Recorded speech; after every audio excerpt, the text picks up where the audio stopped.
Yeah, he made sure he would. Sometimes, because he said that, just in case, they didn't know that. But, you're like, oh, that's not.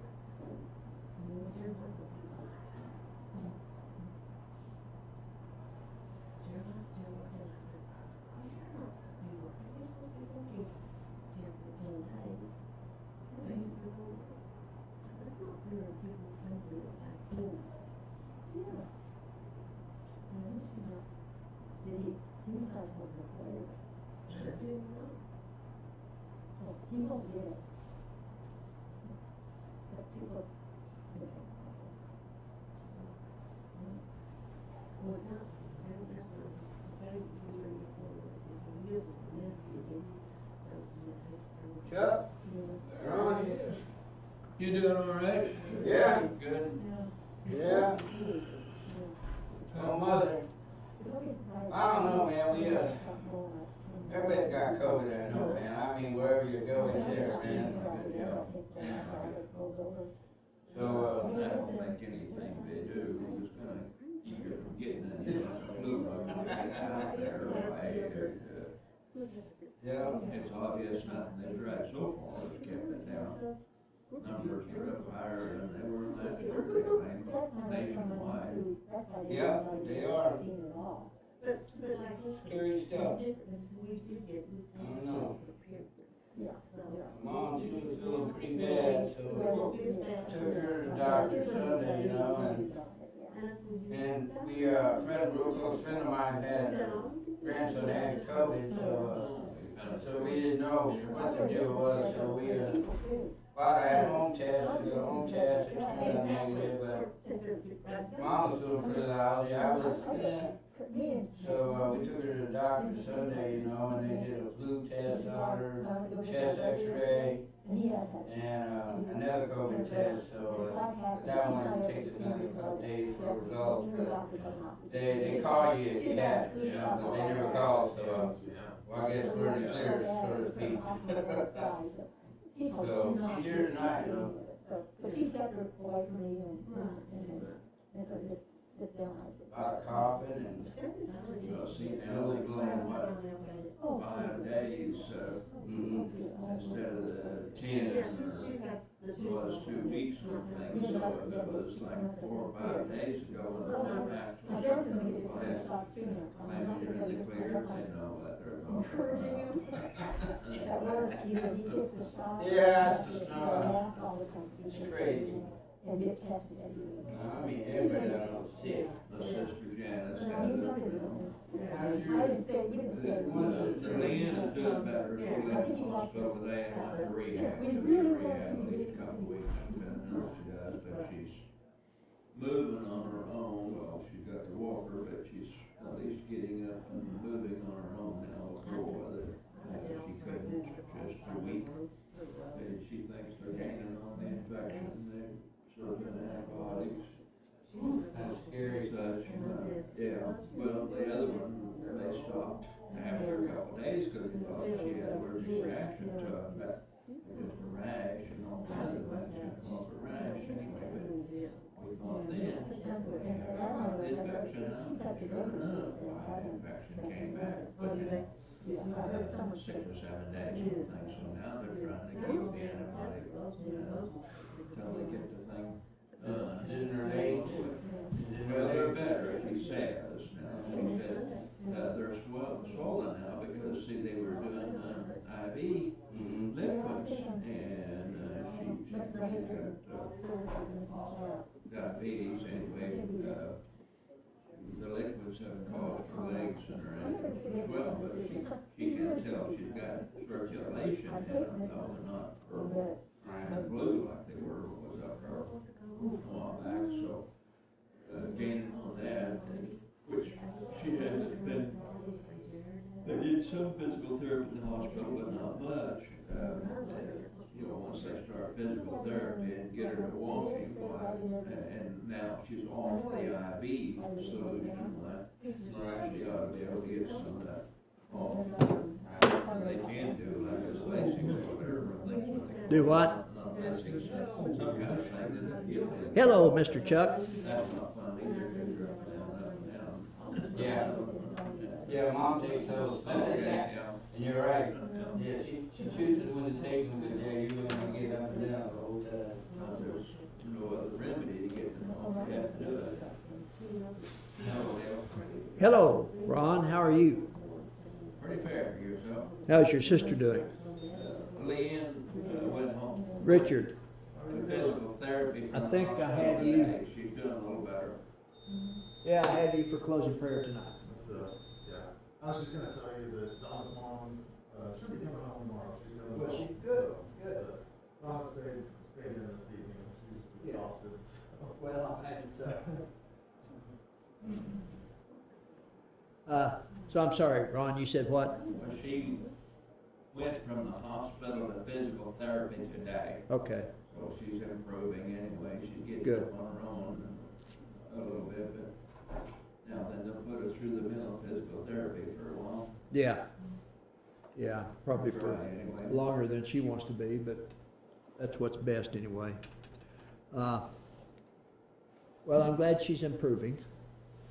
Jack and Pat, they're improving, but they're still not well enough to be out, so they're home. Dan and Judy Cross are home.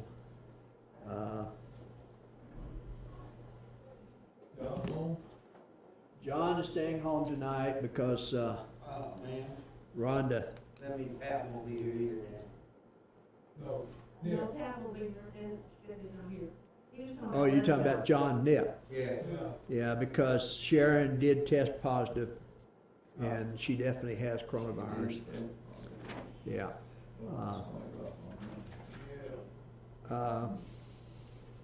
Rhonda's positive also. She lost her taste and smell. So John's staying home, and I told John to stay home Sunday too.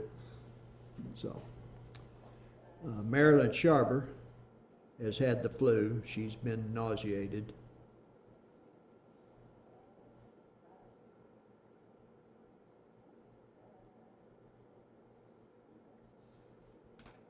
But the Strolls are back. That's good.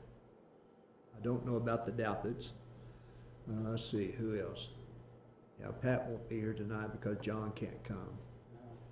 And that means Stephanie won't be here tonight because she's dependent upon John to bring her on Wednesday nights. Because she can't see at night. Hello, Pat. How'd you keep you? All right. There you go, Debbie. I'm really there. Good old Debbie.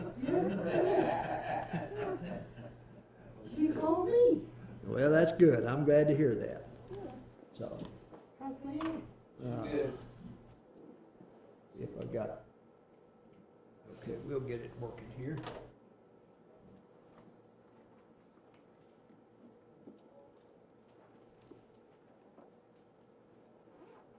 All right, now it's working. And I apologize, I left the house and didn't put my suit coat on. I feel naked. Thank you. You don't have your trench coat? That's what I wore. I wore my wool coat. I took it off and I said, "Where's my suit jacket?" So, What's wrong with this picture? It doesn't look right. yeah, what's wrong with this picture? You need it more comfortable. Well, It's cold. I might look more comfortable, but I'm not used to not having a suit coat, to be honest with you. And so I'm feeling a little naked here. It's all right. But anyway, so I told you everybody I know of that's sick. We do have some people suffering from cancer, obviously, family members and everything, so we'll keep them in our prayers. But Ron, you want to lead us in prayer tonight? Most Holy Divine Father in heaven, we're thankful for this time that we can come before your presence and study a portion of your divine holy word.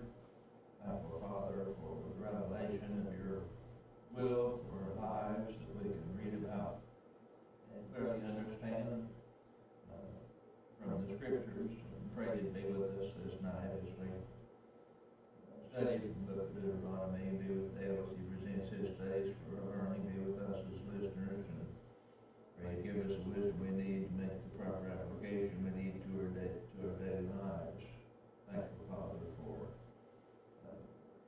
our health and well-being, and pray, Father, on behalf of fellow saints in need of your watchful care and keeping. Pray for their health and their well-being, be your will. Thankful, Father, for the spiritual blessings that we enjoy in Jesus Christ. Thankful, Father, for the example that he left us to follow, and pray, Father, that you would be with us and help us to pattern our lives after his image, that we might live lives that are well-pleasing to you.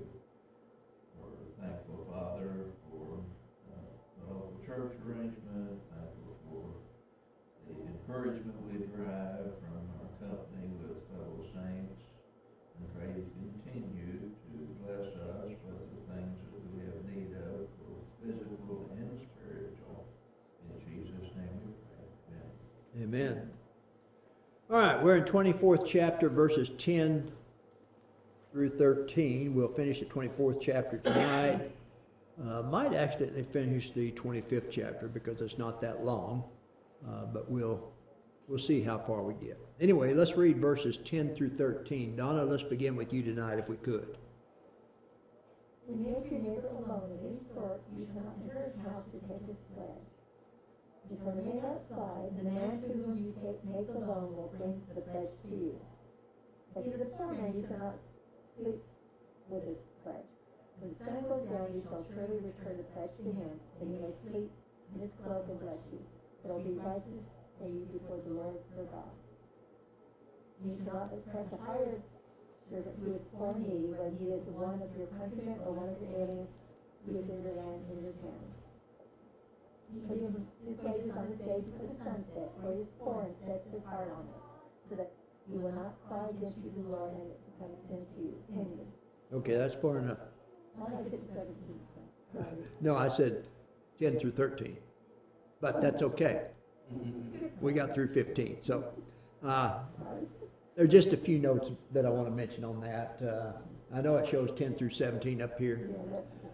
And I know that's why you were continuing to read. But what we see here in these first few verses is there would come a time, according to what God was saying through Moses, that a man who borrowed money using his own clothes or covers as collateral was to pay his debt.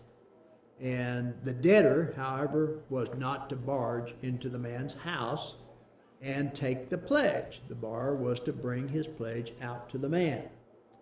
Moses shows empathetic treatment then toward the poor, in that the coat gained in the pledge was to be returned to the poor man before nightfall, that he may warm himself with that coat. Verses 14 through 15 then, the point that's made is those who are wealthy and hire out laborers for a day's work were not to withhold pay. When such a man works hard for the pay, he should receive his wages at the end of the day, because he desperately needs this to survive. And so, again, these are some specific instructions given to the Israelites. Now let's look at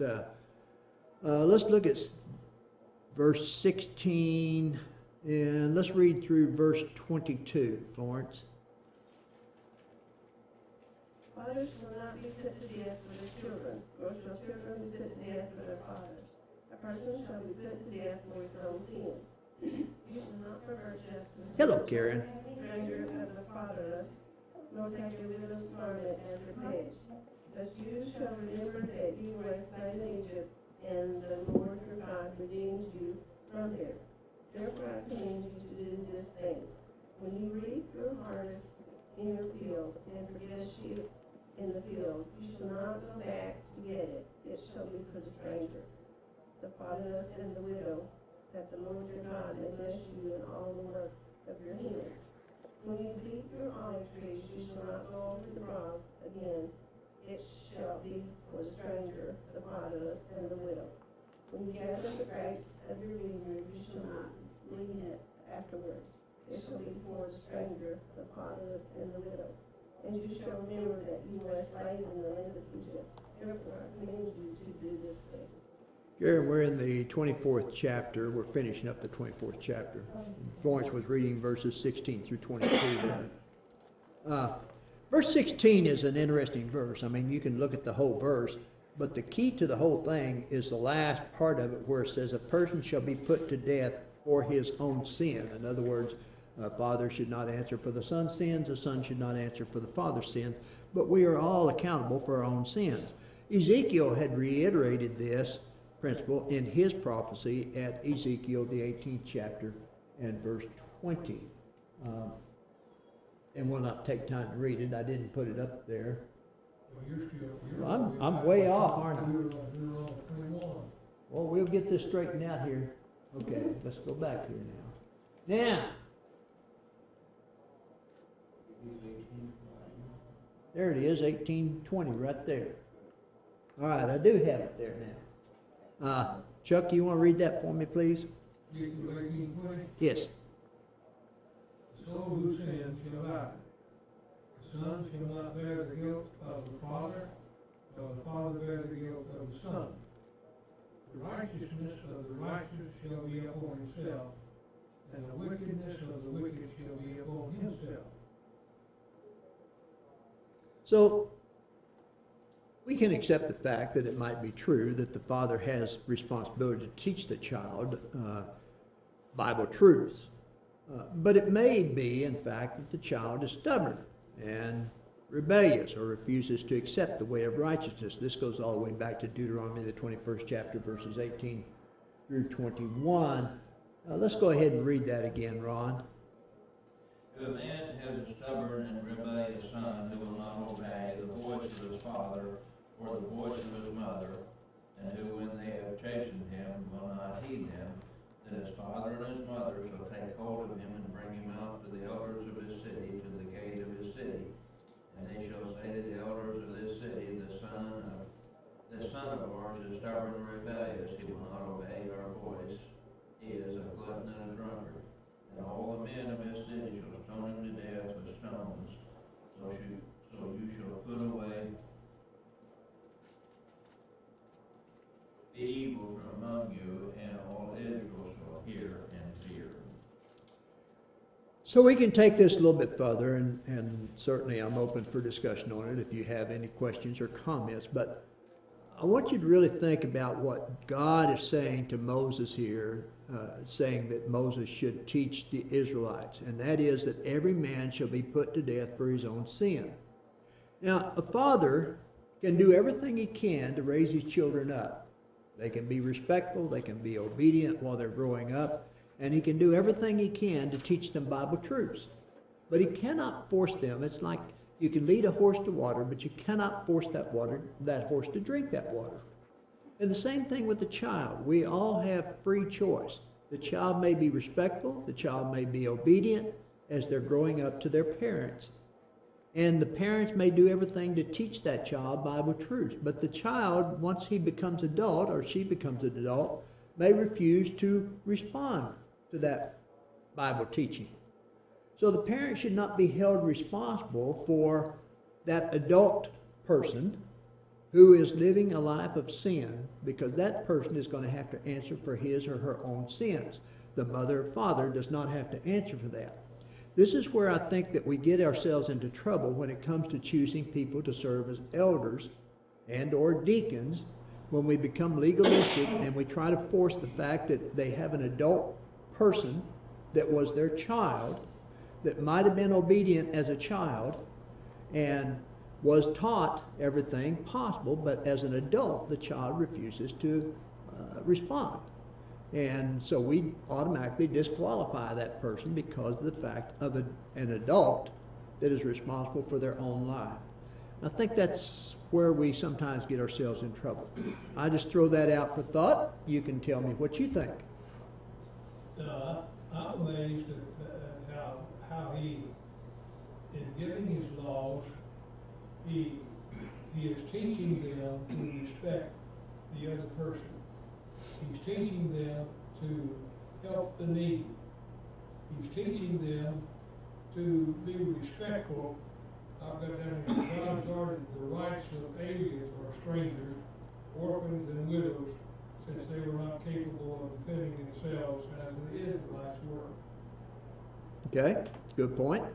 Any other thoughts? All right, well, let's look at verses 17 through 22, then, finishing the thoughts here.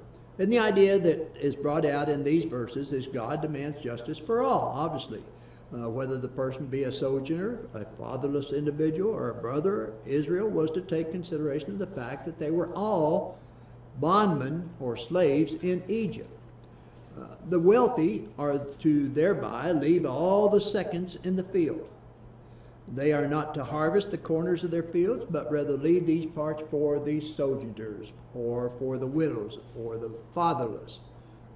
Again, just as Chuck said, God's instructions are very specific, that they were to take care of one another, as we as Christians are to take care of one another today. Any thoughts on chapter 24? All right. Going back to chapter 23 and chapter 24, there are a couple of lessons that I just want to bring out. The first one is that God's people were to be united in maintaining their state of holiness. Their fellowship with God was dependent upon said actions. This is found in Deuteronomy the 23rd chapter, verse 14. Also, we could go to 1 Corinthians chapter 1, verse 1 through 10, which this is where the Apostle Paul was pointing out to the church at Corinth that they all need to speak the same thing, that they cannot say that one is of Apollos, one is of Cephas, one is of Christ, and so on and so forth, that they were to speak the same thing. And this is exactly what God is instructing Moses to teach these Israelites, is that they speak the same thing. So secondly, we learn in these two chapters about martial laws of the Old Testament as opposed to the New Testament. And this is in Deuteronomy the 24th chapter, verses 1 through 10. And we can compare that to Matthew 19, verses 1 through 9. You had that, Isaac?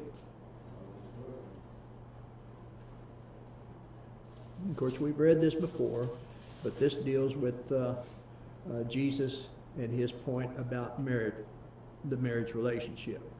Now it came to pass when Jesus had finished these sayings, that he departed from Galilee and came to the region of Judea to beyond the Jordan. And great multitudes followed him, and he healed them there. The Pharisees also came to him, testing him and saying to him, Is it lawful for a man to divorce his wife for a just reason? And he answered and said to them, Have you not read that he who made them at the beginning made them male and female?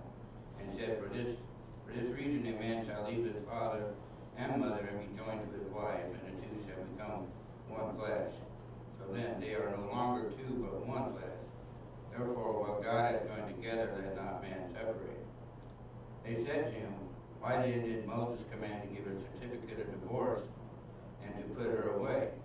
And he said to them, Moses, because of the hardness of your hearts, permitted you to divorce your wives. But from the beginning it was not so. And I say to you, whoever divorces his wife, except for sexual immorality, and marries another commits adultery. And whoever marries her who is divorced commits adultery. Well, that explains it all right there.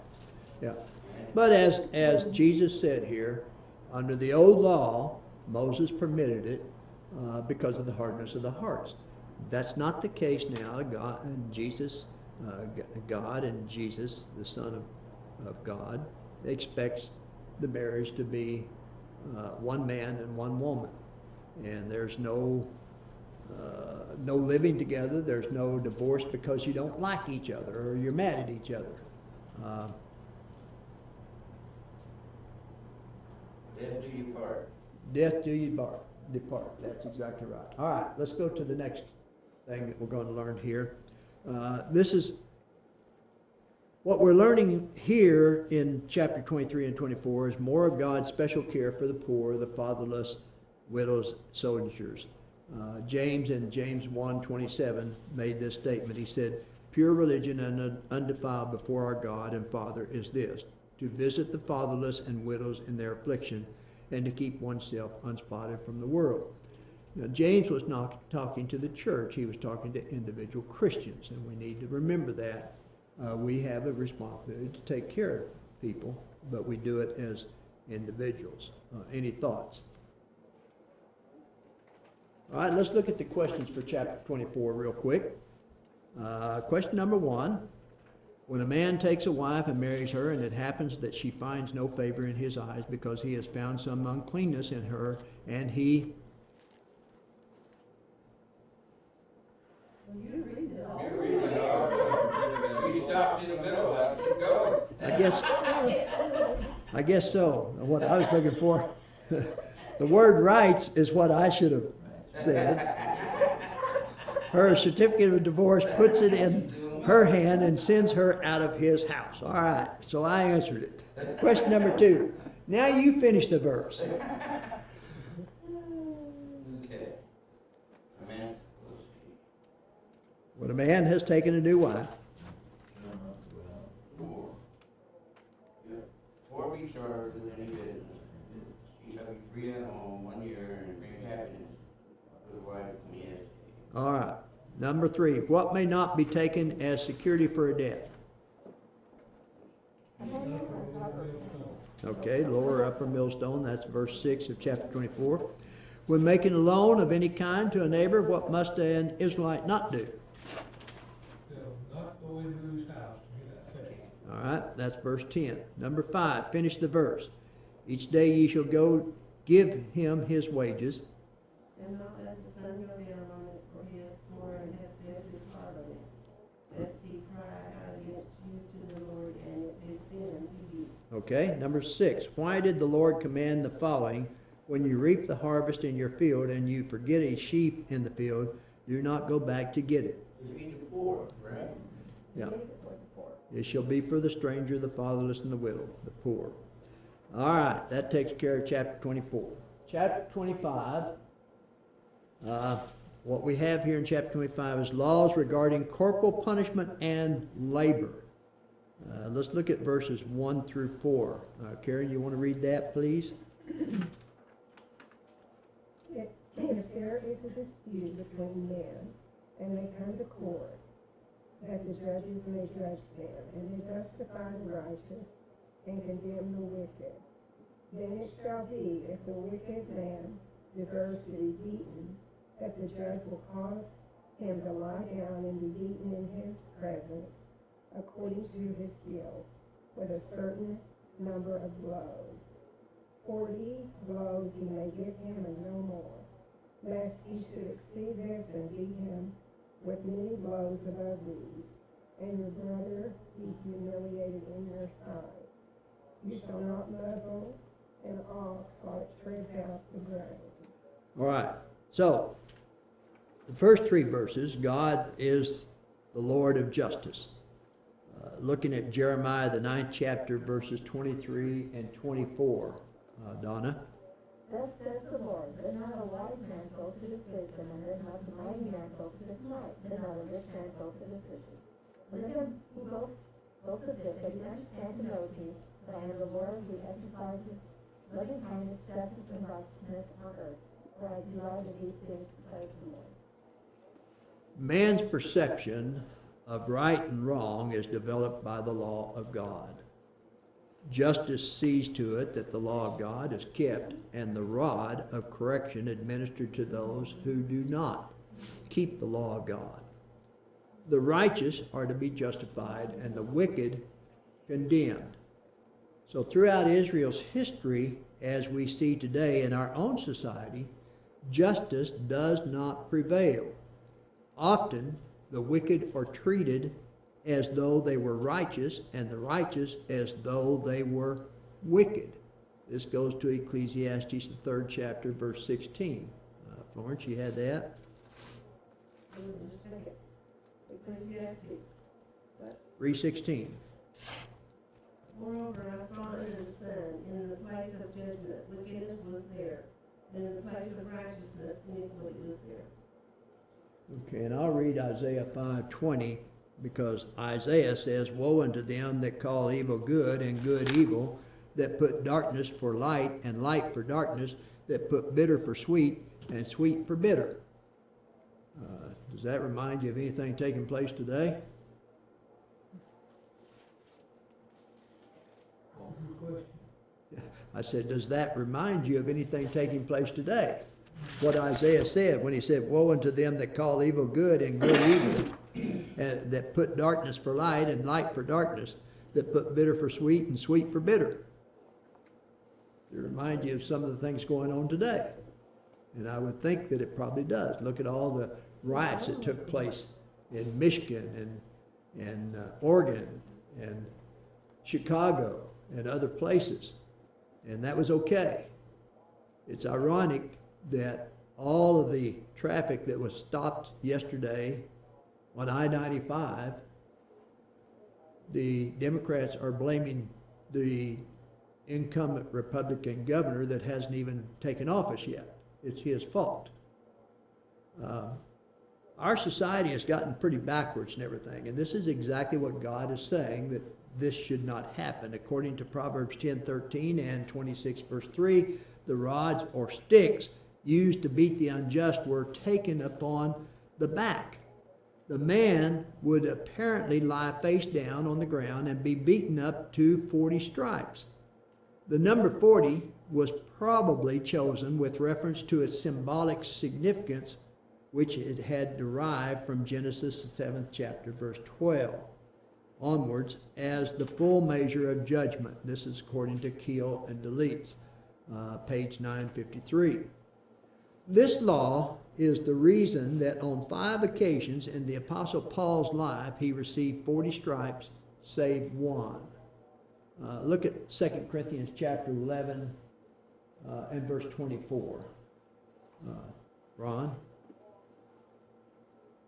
This is where the Apostle Paul was telling the church at Corinth this situation. I guess I skipped right by it, Chuck, didn't I? I'll get you. From the Jews 5 times I received 40 stripes minus 1. So why do you think it was minus 1? Because if they went over 40, they would have to be punished. Okay, but if they went exactly 40? Well, they just made sure that they didn't get over. Well, that's true. That's true, because the save one was so that the Jews could not be found guilty of going above the prescribed 40 and thereby be viewed as a vile man among the people. This goes back to verse 3 of chapter 25, okay? And verse 4, which Florence read, laboring animals were to be given the right to eat that which they worked for.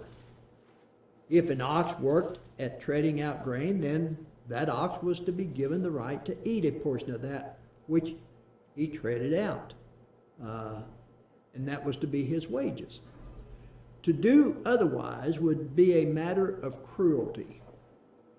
The Apostle Paul used this law to illustrate God's will in relation to a preacher's right to receive wages from the church for his work. Look at 1 Corinthians chapter 9 and verses 1 through 13, Chuck. Go ahead and read 1 through 14 for me. Am I not an apostle? Am I not free? Am I not saying Jesus Christ our Lord? Are you not my work in the Lord? If I am not an apostle to others, yet doubtless I am to you, for you are the seal of my apostleship in the Lord. My defense to those who examine me is this: do we have no right to eat and drink? Do we have no right to take along a believing wife, or do also the other apostles, the brothers of the Lord, and Cephas? Or is it only Barnabas and I who have no right to refrain from working? Whoever goes to war at his own expense, whoever plants a vineyard and does not eat of its fruits, or who tends a flock and does not drink of the milk of the flock? Do I say these things as mere men? Or does the law say the same also? For it is written in the law of Moses, you shall not muzzle an ox while it treads out the grain. Is it oxen God is concerned about? Or does he say it altogether for our sakes? For our sakes, no doubt. That's written. And he who plows should plow in hope, and he who threshes in hope should be partaker of his hope. If we have sown spiritual things for you, is it a great thing if we reap your material things? If others are partakers of this right over you, are we not even more? Nevertheless, we have not used this right, but in all things that we hinder the gospel of Christ. Do you not know that those who minister the things eat of the things of the temple, and those who serve at the altar partake of the offerings of the altar? Even so, the Lord has commanded that those who preach the gospel should live by the gospel. All right. And that last verse, verse 14, is a very key verse there. So did the Lord ordain that they proclaim the gospel should live the gospel. I want to say this because the cost of living, COLA as we call it, was increased 5.9% for 2022. So everybody that's on Social Security will get a 5.9% salary increase. Of course, our federal government is pretty wise and everything. They said, well, we're going to increase the amount that you have to pay for Medicare too. So you don't get a full 5.9%. Now, why did I tell you this? We supported 5 preachers. One just retired, so we no longer support that one. That was the one up in Washington State. But we're picking up the support of another preacher over in Oregon. So we will still support 5 preachers.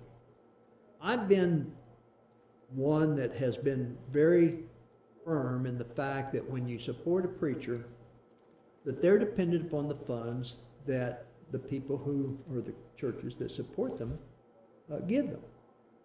And unless they go out and ask for additional funds from other congregations, their salary continues to get smaller and smaller as the economy continues to grow. And so I made the point to the other elders, and we all agreed that if we're going to support a preacher, we should also give them a salary increase as a result. And so we are increasing their wages a little bit as well, the support that we give them. At the same time, there are people who believe that a preacher should not be paid as much as other people. I have a problem with that. They have to live too. Now, I know Chuck has preached at a number of congregations. Yeah, and Ron's preached at a number of congregations and just barely got by. We have one preacher right now that's got several illnesses that we support, and he has no medical expenses. James Lusby and I spoke a few years ago, and James is very concerned about what he's going to do when he retires, because when he was a young preacher, he was told not to participate in Social Security. And he is participating now, so he will get a little bit of Social Security when he retires. But unless he finds some other way, unless he saves some money himself, he may starve. And I don't feel that any preacher that's worth their labor should starve. And so indeed, we do support John with a decent wage. We didn't give him 5.9% salary increase this year, but we did give him a decent increase this year. And he's satisfied with that. Because I firmly believe that if you don't support someone and they need money, they're going to go somewhere else where they can get that money and continue to work. And rightfully so. Because if they're going to, as Paul said here, if they're going to do the work of God, they should be rewarded for that work. Now that's my soapbox. So if you want to add anything to that, feel free. Yes, Ron. There's another place in the New Testament where verse 4 is quoted. Okay. 1 Timothy 5. Yes.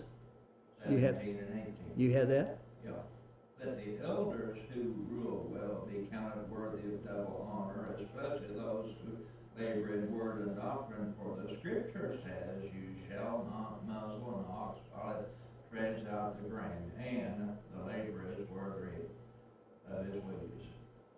And I want to thank all of you too, because I got a 100% increase in my wages this year.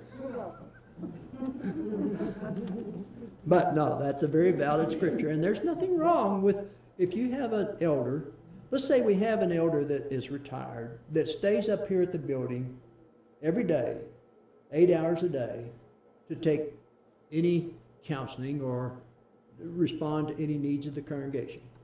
There's nothing wrong with supporting that elder in a monetary way. Will we ever do that? I don't know.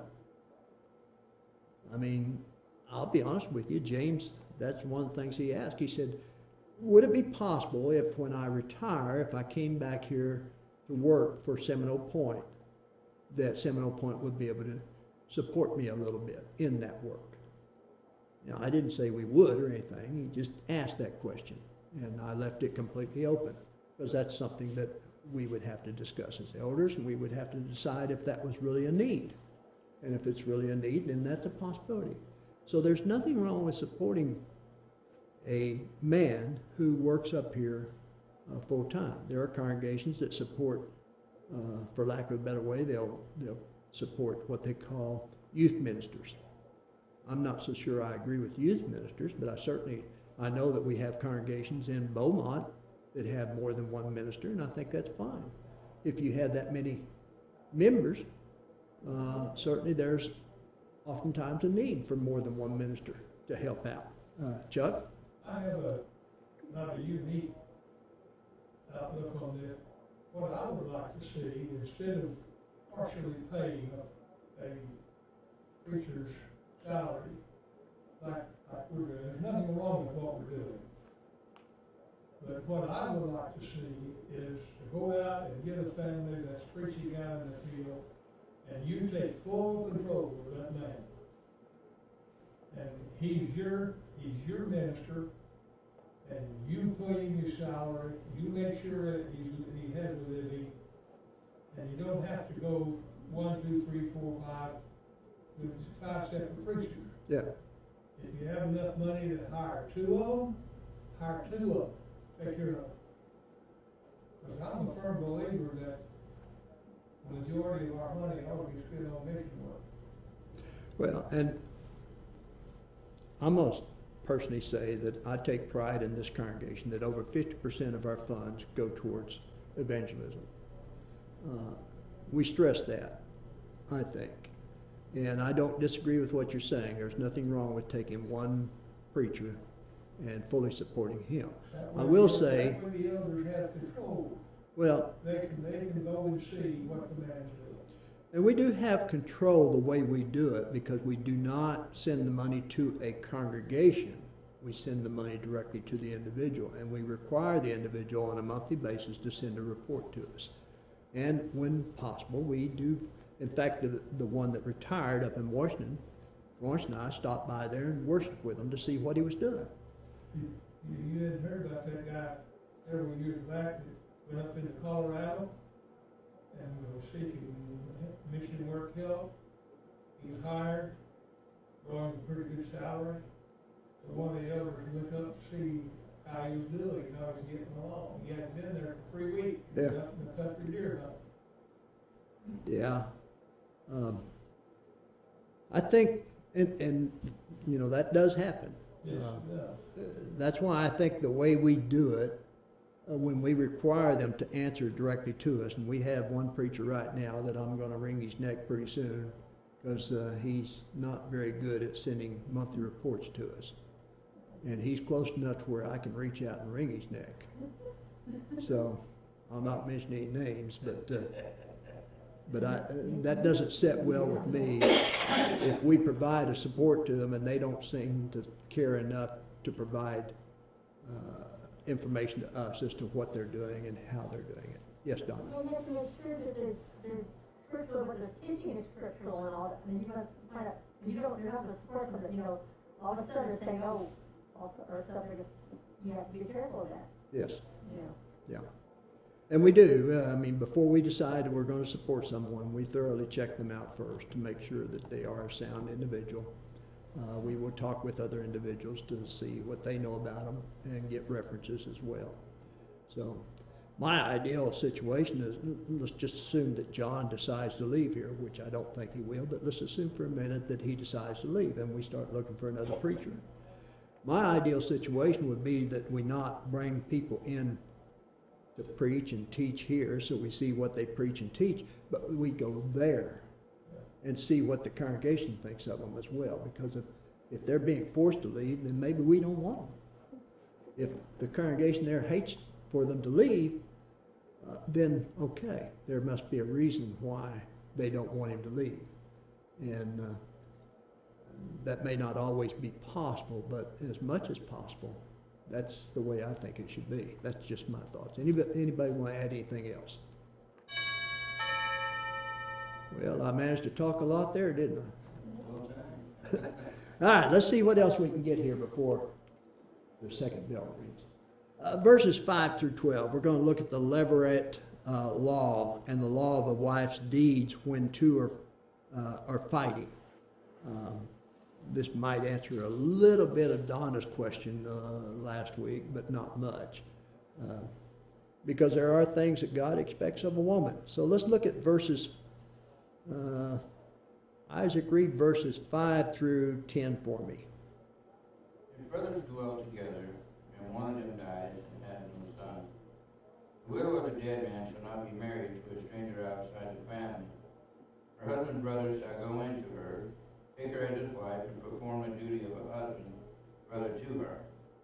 And it shall be that the firstborn son which shall bear will succeed to the name of his dead brother, that his name may not be blotted out of Israel.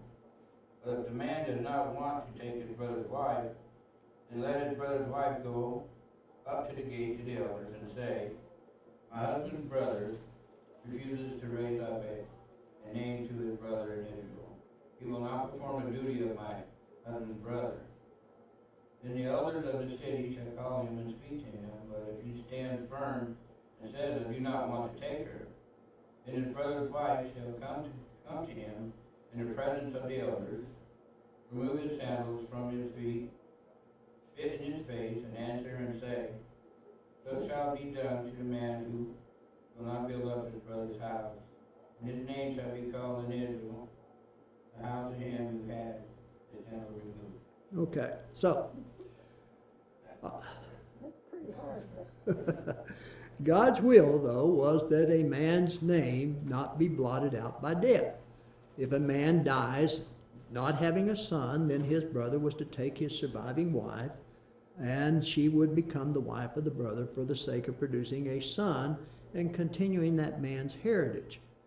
When the dead man's brother took his brother's wife as his own and had a son, that young man was to be recognized as the dead man's firstborn son.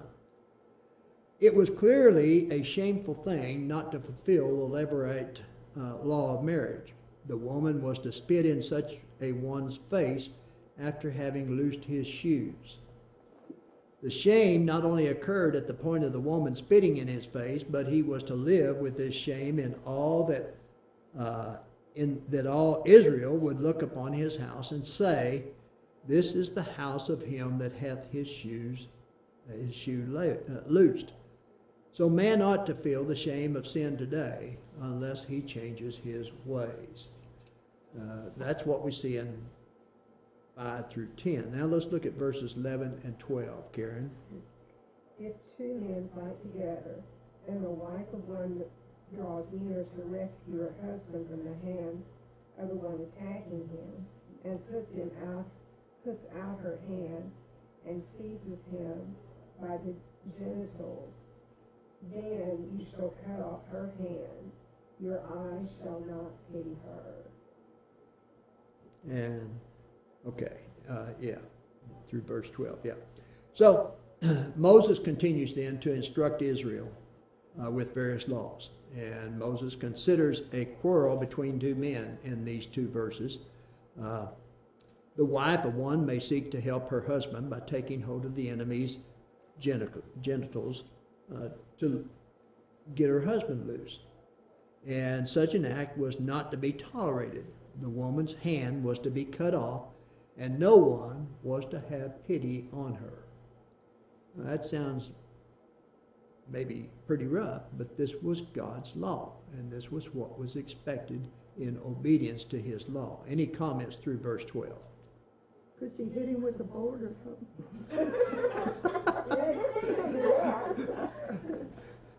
Well, I take it as she wasn't to interfere at all, am I correct? Yes, yeah. You are correct in that. All right, well, the second bell is going to ring here shortly, and so we'll not get into the next section. The next section deals with the law of just weights and command to destroy the Amalekites, is what we'll see in verses 13 through 19, and that will conclude chapter 5, and we'll get that Sunday morning then. So appreciate your comments.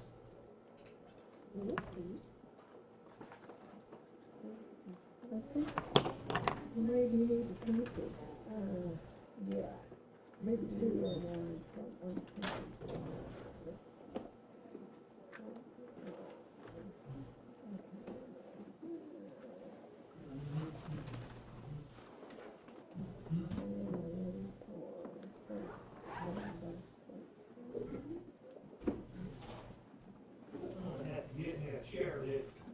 Chairlift.